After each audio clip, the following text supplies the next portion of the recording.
Hi, I'm Radiance, and welcome to my channel. I was thinking about tough love. Um, for some reason, it was on my brain this morning, and I was like, tough love, tough love. Sometimes I've seen it expressed in the form of, I'm doing this for your own good, or I'm saying these things for your own good, you know, um, or when you get to a certain point with a person and you really want to, like, you know, be stern and remind them of some things. And oftentimes I feel like it's supposed to be a form of encouragement, but you know what? Let me look it up and see exactly what it says. So, according to dictionary.com, it says that tough love is a promotion of a person's welfare, especially that of an addict, child, or criminal, by enforcing certain constraints on them, by requiring them to take responsibility for their actions. Another definition from Merriam-Webster says, love or affectionate concern expressed in a stern and unsentimental manner as to discipline, especially to promote responsible behavior. Now, I find that interesting because I feel like a lot of what the definition is saying to me is it's forceful, it's unsentimental. But I don't see how tough love, maybe because the word tough is in it, is meant to be, I guess, so forceful. So for me, I feel that when expressing to your loved ones, your friends, your family, people you care about, your partner, um, you know, even let's say, for example, a coworker or a colleague, I feel that I don't like to think of it in terms of tough love. I like to think of it in terms of, in me saying these things to you, I consider it true love. And I know I'm not trying to compare it to romantic love, because usually true love is synonymous with romantic love. However, I like to frame it in the way of, it's true because what I'm saying to you is coming from my true heart, from the true impact I want to have on your life. And so, with that being said, I want to ask you some questions. These are questions I've actually asked myself. So, question number one. If you really don't care about what other people think, then why are you so mad? And I know, I get it. I've been here. I've really been here.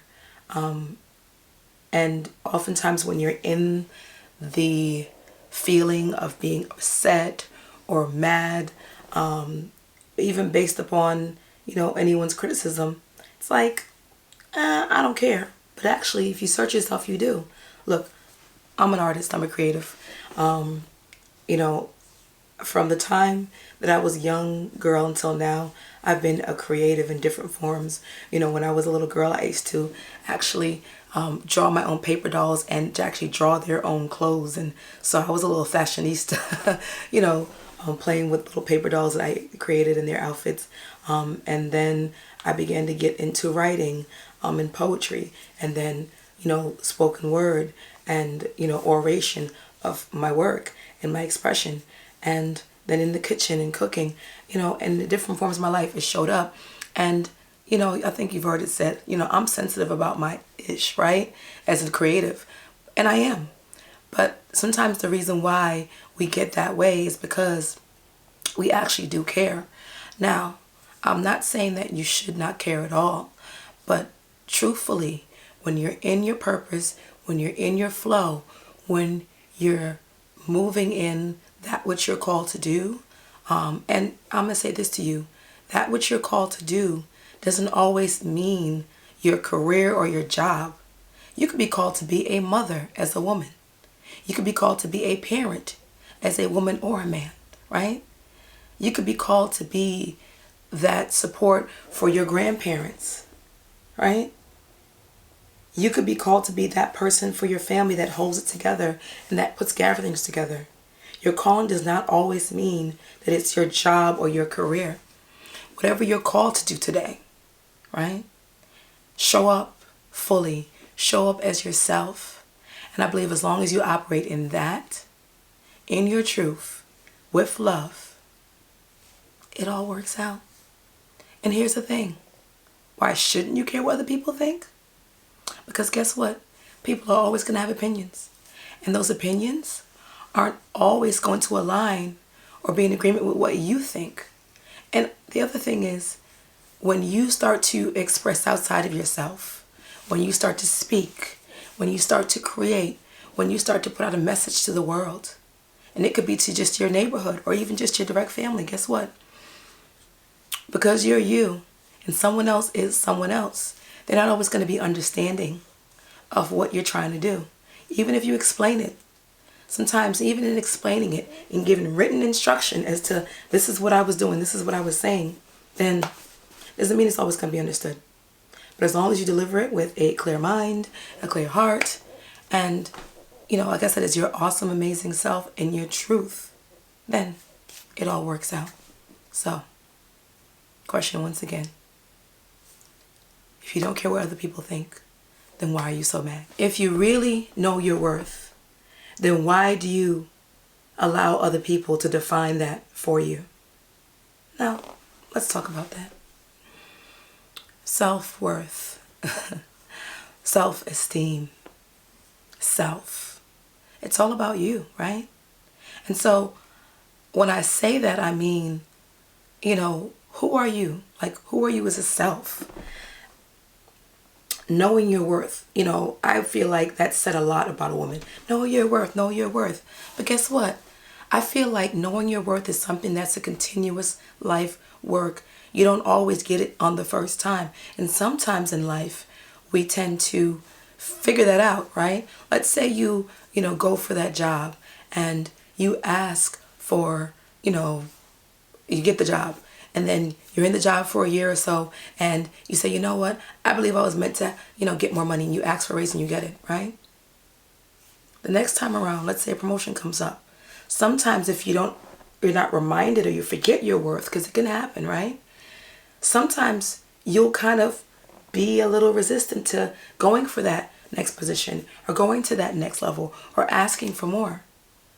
As a business person, right? You create a product, you create, something, you create an offering, and you wince at being asking people for the money or the sale. You're creative and you create an item and you are so amazing in your art and your creativity. But when you go to put a price on it, you resist. So sometimes you just give it away. It's okay. Or someone asks you, how much is it? And you say, oh, whatever you want to give me. Those are typical signs that you don't know your worth. So, how do you go about doing that? You continue to do the work. You talk to someone and unpack maybe why that's coming up. For me, I know that in some of the work I've done on myself, it went back all the way to my childhood, right? Now, I'm not blaming anyone in my childhood, any of my caretakers, my parents. What I'm saying is that there were certain things that weren't given to me. And then as an adult, it affected me to a certain extent. But guess what I learned?